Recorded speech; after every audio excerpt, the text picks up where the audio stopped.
예, 문재인 정부가 첫 국정감사에 오늘부터 국회 상임별로 실시를 하고 있습니다. 국감 첫날부터 여야 기싸움이 상당한데요. 그런가 하면 한국당과 바른정당의 보수통합 논의가 급물살을 타면서 향후 정계 개편의 향방에 정치권의 관심이 집중되고 있습니다. 이 시간 최진봉 성공회대 교수, 김병민 경희대 개건 교수 두 분 모시고 자세한 이야기 나눠보도록 하겠습니다. 어서 오십시오. 반갑습니다.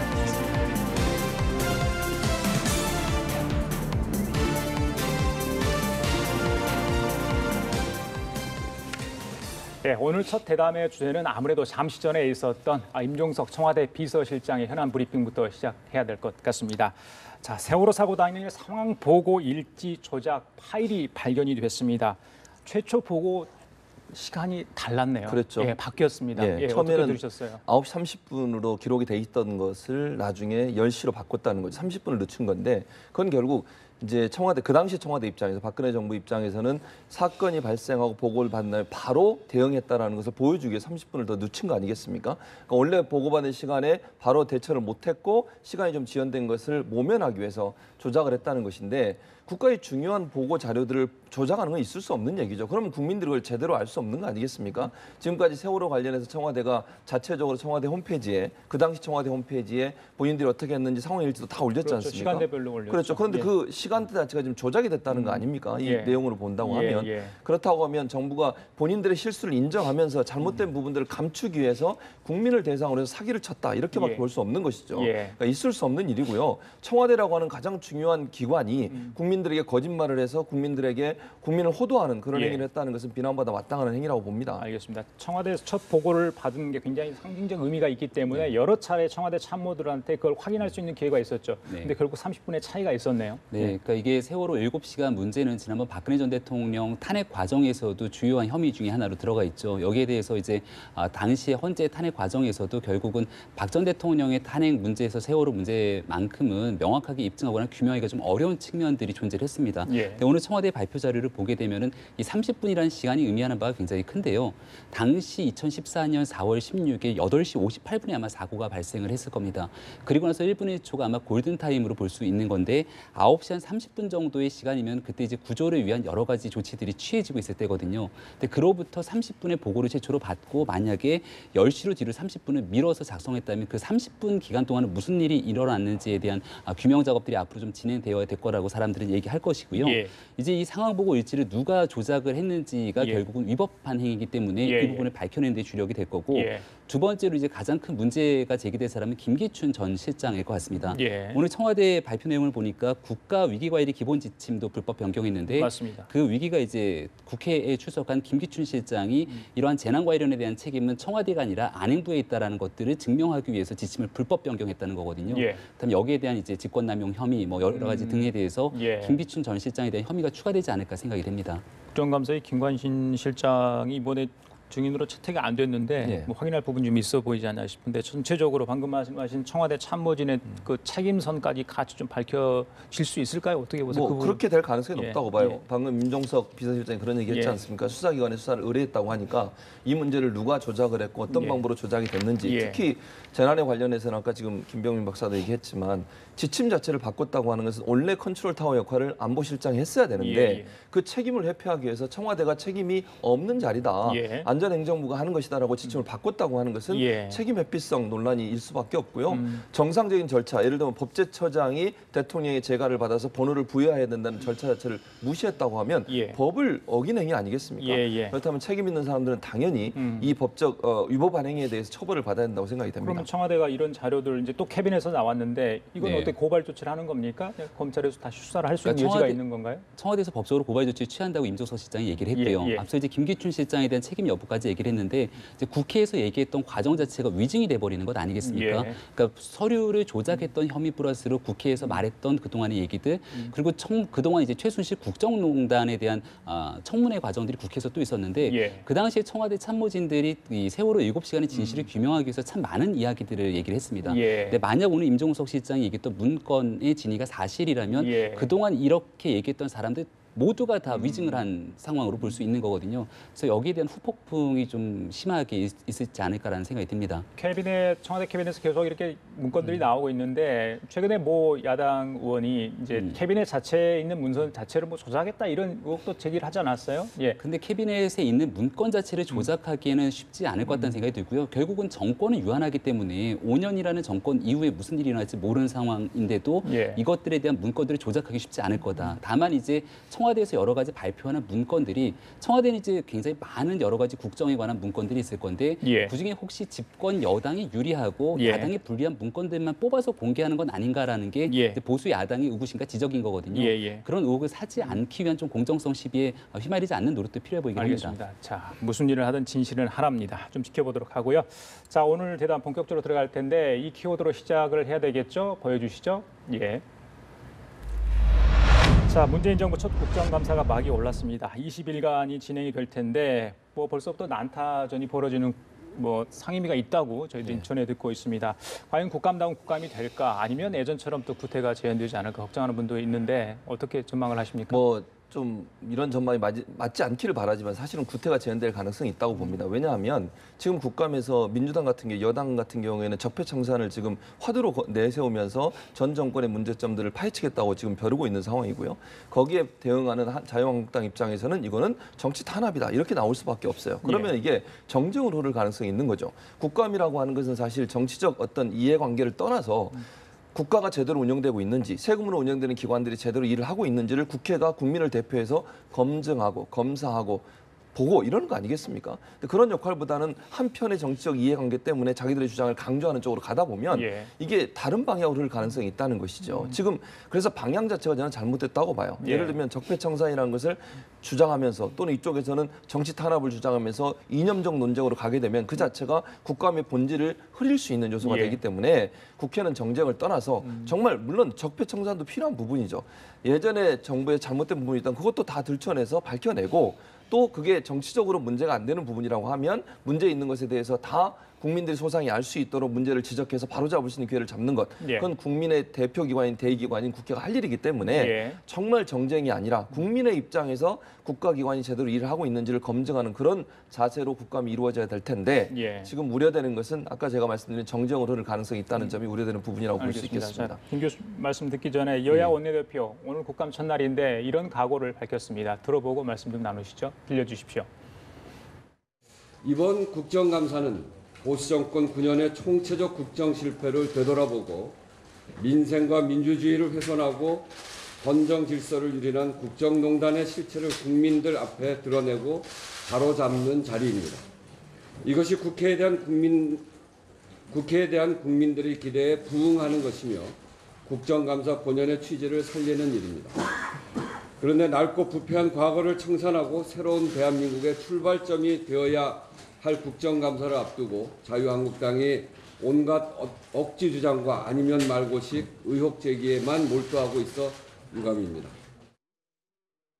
언론 보도에 따르면 민주당에서는 적폐청산 연대 시동 등 구정권 세력에 대한 포위를 통한 협치 전략 실험을 해보겠다. 이것이 이번에 국정감사의 주요 과제다. 이렇게 얘기를 하고 있다고 합니다. 또 자유한국당을 적폐의 동조 세력으로서 각인시킬 필요성이 있다는 것을 또 이런 보고서를 작성했다고 합니다. 이런 한마디로 수준 낮은 정치 공작에만 골몰하는 민주당에 대해서 한심함을 나타낼 수밖에 없다 이렇게 말씀을 드립니다. 저희 국민의당은 과거를 들추고 헐뜯기만 하는 국감이 아닌 미래를 통찰하고 바로 세우는 국감, 마구잡이식 소통 대신 철저한 질의로 구체적 대안을 제시하는 국감, 갑질하는 국감이 아닌 국정 운영의 공동체 정신이 드러나는 국감, 무엇보다 양당 정치의 폐해였던 낡은 이념과 퇴행적 진영 논리 대신 민생과 국익을 우선하는 국감으로 이끌 것입니다. 김 교수님 예. 방금 이 얘기 중에 이제 정우택 원내대표가 민주당 내부에서 작성된 그 국정감사 대응 문건 있잖아요. 네. 방안에 대한 문건을 가지고 굉장히 좀 강하게 이야기를 하는 것 같습니다. 어떻게 보셔서 그 문건 이야기 같이 좀 이야기를 해주시죠. 자유한국당 입장에서 굉장히 흥분할 수밖에 없는 상황인 거죠. 그러니까 어느 정당이든지 간에 국정감사를 앞두고 국정감사에 대한 대응 전략을 마련하기 마련입니다. 왜냐하면 20일 정도밖에 안 되는 기간 동안 700개가 넘는 피감 기관들을 다 감사를 해야 되기 때문에 이 모든 것들을 할 수가 없는 상황에서 선택과 집중이 필요하죠. 근데 피감 기관에 대한 선택과 집중이 아니라 상대 정당에 대한 프레임을 설정하는 채로 국정감사가 임하게 된다면 이게 과연 대한민국 국익에 바람직할까라는 얘기를 이제 할 수밖에 없는 거고요. 예. 이게 이제 적폐 동조 세력으로 한국당을 몰아세운다라는 전략뿐만이 아니라 가장 문제가 되는 것 중에 하나는 바른정당에 대해서는 생존을 위해 국감에서 어떤 스탠스로 임해야 되는지 각인시켜야 된다.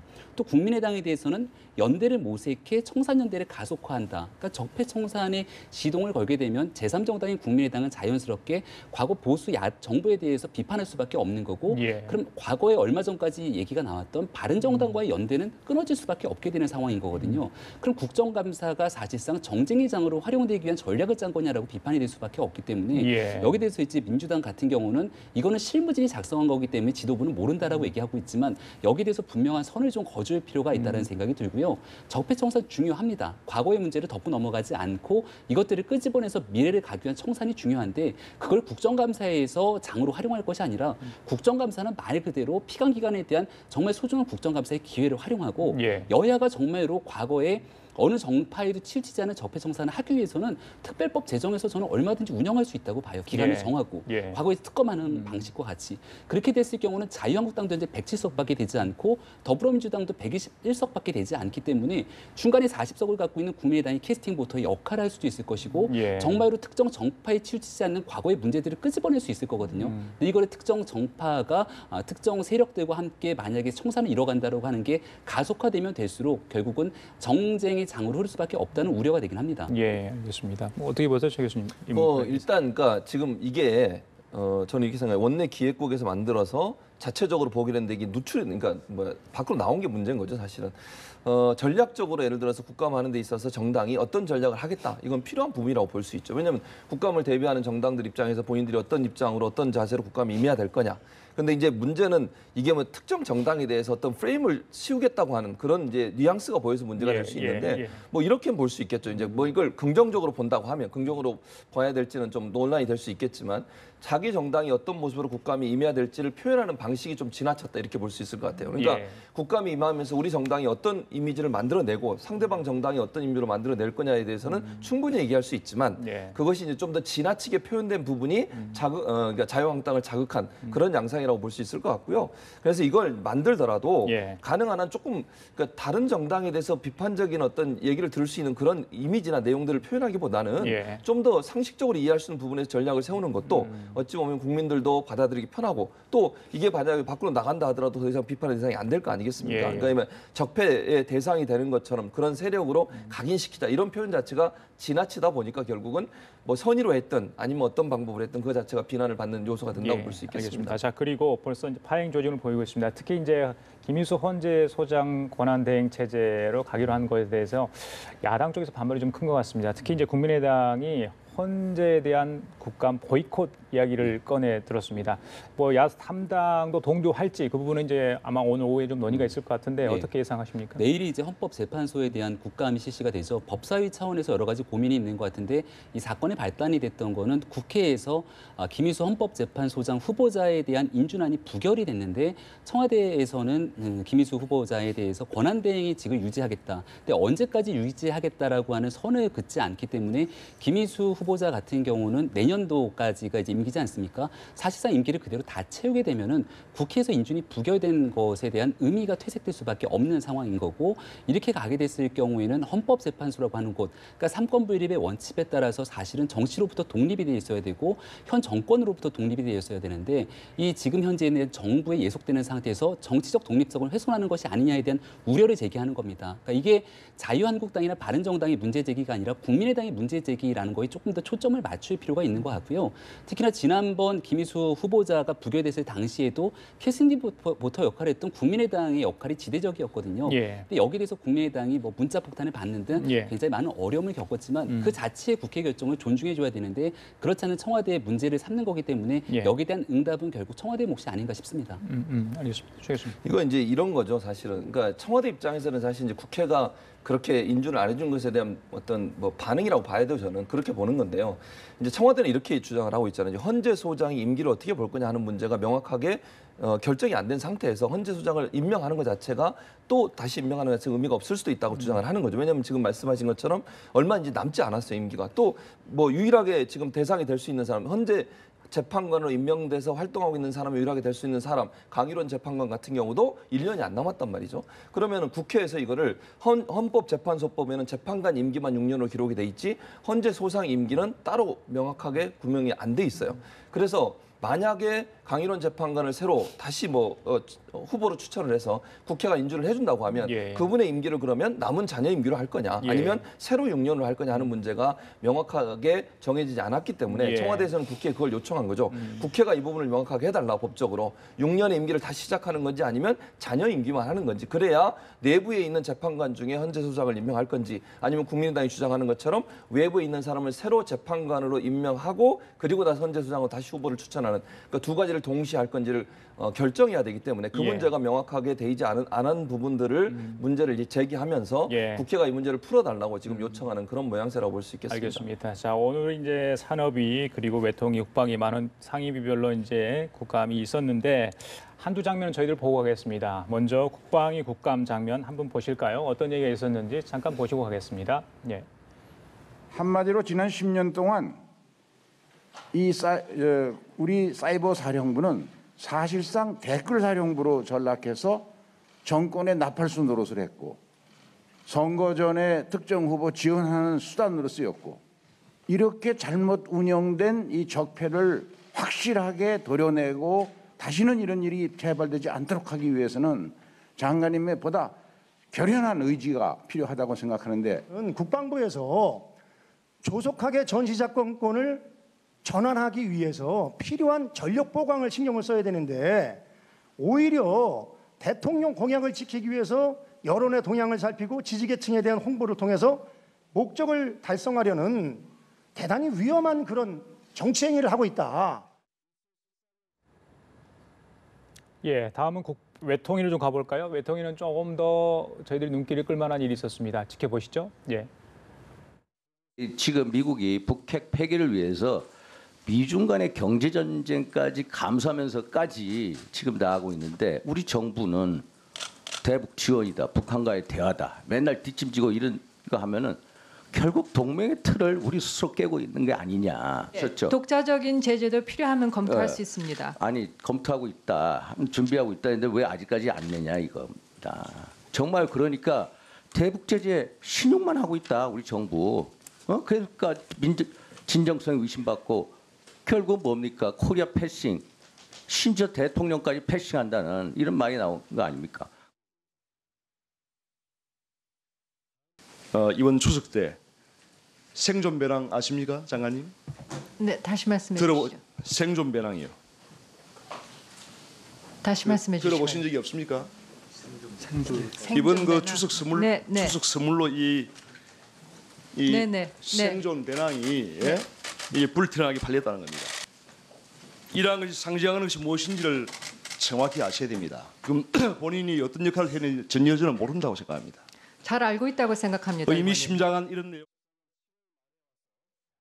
예, 여야 의원들 각 당의 입장 극명하게 바뀌었습니다. 역시 여당 쪽은 아무래도 예전에 있던 적폐 이야기를 한 것 같고요. 야당 쪽은 현 정부의 정책들을 좀 질타를 한 것 같습니다. 특히 국방위와 외통위를 저희들이 보여드린 이유는 최근의 안보 상황 때문에 저희들이 방금 보여드렸는데 전작권 문제 그리고 생존 배낭 이야기가 나왔습니다. 어떻게 보셨는지 최 교수님. 예.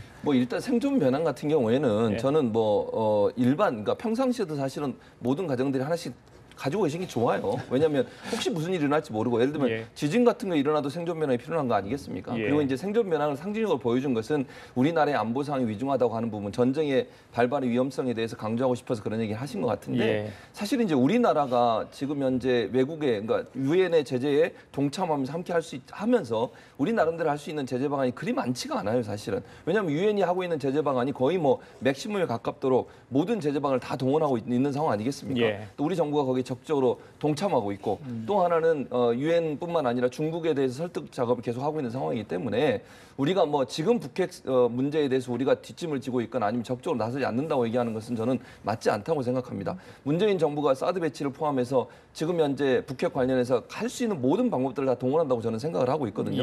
다만 대화에 대해서 자꾸 이제 말씀을 저렇게 하시는데 저는 그렇게 생각해요.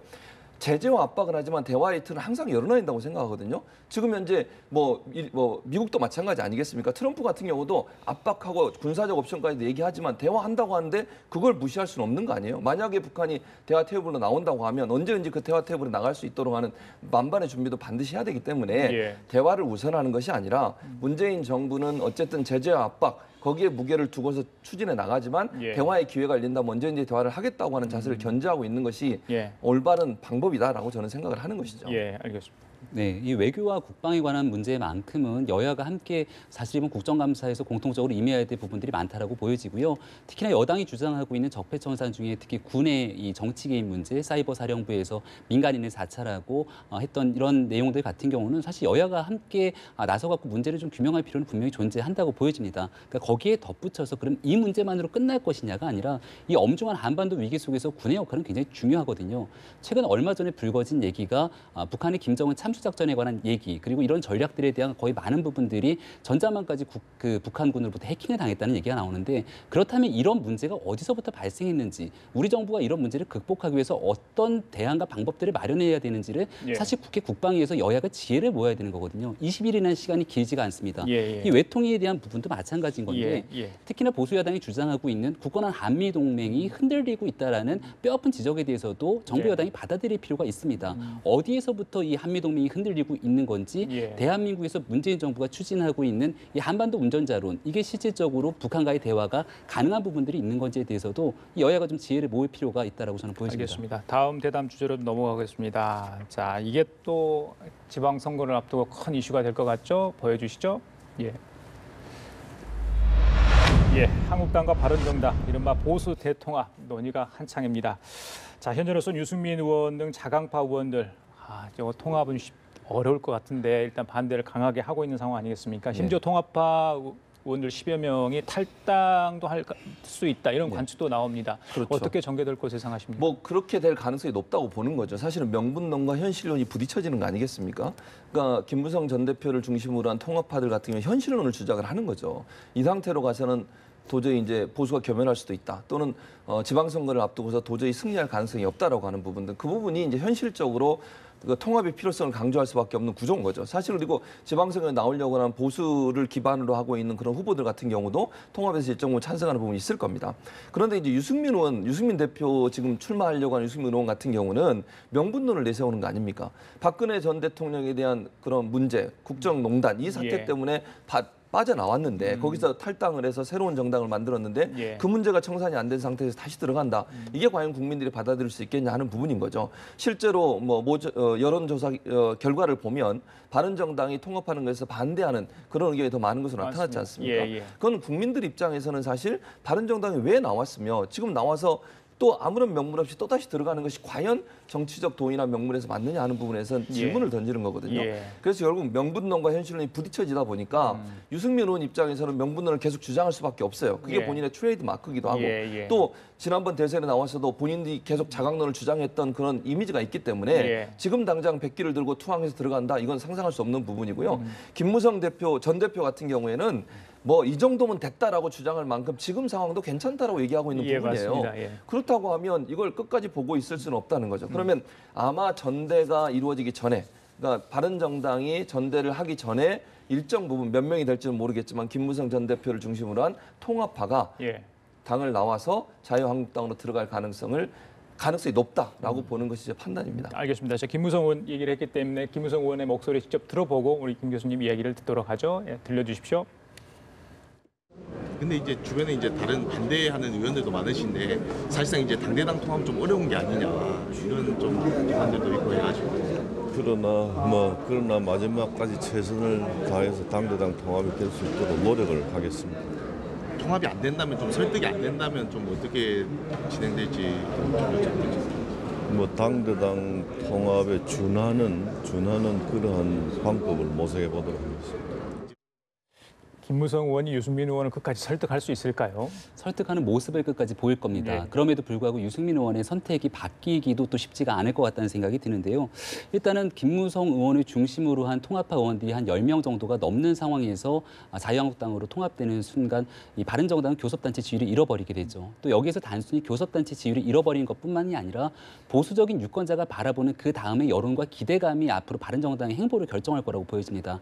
여기서 이제 과거에 대통령 선거를 앞두고 있는 시점에서 유승민 후보가 열심히 선거운동을 하고 있는데 당시 바른정당 일부 의원들이 탈당해서 한국당으로 돌아갔죠. 그때야말로 진짜 아무런 명분이 없는 상황이었기 때문에 여론적 지지를 전혀 받지 못했습니다. 오히려 유승민 후보에게 동정론이 일기도 했고요. 근데 그로부터 대통령 선거가 끝나고 근 6개월에 가까운 시간이 바른정당에게 주어졌는데 바른정당 입장에서는 보수의 적통 경쟁을 하기 위한 시간이 주어진 카드를 제대로 활용하지 못했어요. 예. 특히나 절대절명의 기회가 한번 왔던 때가 이제 국민의당의 제보 조작 사건으로 국민의당이 휘청거리고 있던 그 순간이라고 저는 평가를 할 수 있는 것 같은데 그때조차도 바른정당이 사실상 국민들과 보수적인 유권자들 때로는 중도적인 유권자들의 마음을 제대로 흡수하지 못했던 상황들이 안타깝게 존재하는 겁니다. 그런 과정 속에서 문재인 정부가 취하고 있는 적폐청산에 대한 드라이브 그리고 한반도의 엄중한 위기 상황 속에서 과연 보수가 이대로 쪼개진 채로 과연 이겨낼 수 있겠는가라는 현실론에 맞부닥치게 된 거죠. 그렇다면 유승민 의원을 중심으로 하태경 의원이 있을 거고 뭐 지상욱 의원, 이해운 의원, 김세현 의원 등등의 자강파가 일부 있을 건데 이 의원들 입장에서 선택을 해야 됩니다. 그대로 마지막까지 저항하는 과정 속에서 명분을 가지고 보수 통합에 할 수 있는 명분들을 끄집어내려고 노력을 할 것인가 아니면 나머지 사람들을 떠나보내고 나서 보수의 선을 긋고 특히 국민의당의 안철수 대표를 비롯한 일부 중도적인 생각을 갖고 있는 의원들과 함께 제3당의 깃발을 높게 올릴 것인가에 대한 고민이 필요한 건데요. 사실 유승민 의원은 지금 현재 자유한국당 의원들과 바른정당 의원들을 다 통합하더라도 그 중에 굉장히 대표적인 보수적인 정치 철학을 갖고 있거든요. 근데 유승민 의원이 이 보수적인 이념과 가치를 그대로 지켜나가면서 바른정당의 자강을 그대로 이끌어 나간다라고 하는 부분이 정치적인 공간이 굉장히 좁기 때문에 현재 선택할 수 있는 카드는 많지 않아 보이긴 합니다. 지금 이제 전당대회가 얼마 남지 않았는데 그 전에 이제 어떤 식으로든지 통합을 하겠다. 통치도 이제 9명으로 이렇게 구성을 좀 해보겠다까지는 합의를 했는데 유승민 의원만이 만약에 남게 된다면 자강파가 이후에 국민의당과의 연대 가능성 그 부분은 어떻게 전망을 하십니까? 정책적 연대는 가능하다고 봅니다. 그러나 당대당 통합 같은 경우는 저는 어렵다고 보거든요. 왜냐하면 너무 이제 색깔이 달라요, 사실은. 그러니까 지금의 야당으로서 여당을 견제해야 되는 입장에 대해서 또 정책적으로 어떤 정책을 추진하는 데 있어서는 연대를 할 수 가능성이 높지만 워낙 이제 국민의당 안에 있는 호남 중진들을 중심으로 한 그분들과 이제 바른정당에 있는 의원들 간에 너무 이질적인 부분이 너무 많습니다. 그리고 사실은 국민의당이 지지 기반을 하고 있는 호남에서는 바른정당과의 통합에서 부정적인 여론이 강해요. 그런 상황에서 무리해서 당대당 통합을 하거나 흡수 통합이 된다고 하는 것 자체는 상당히 상상이 어려울 것 같고요.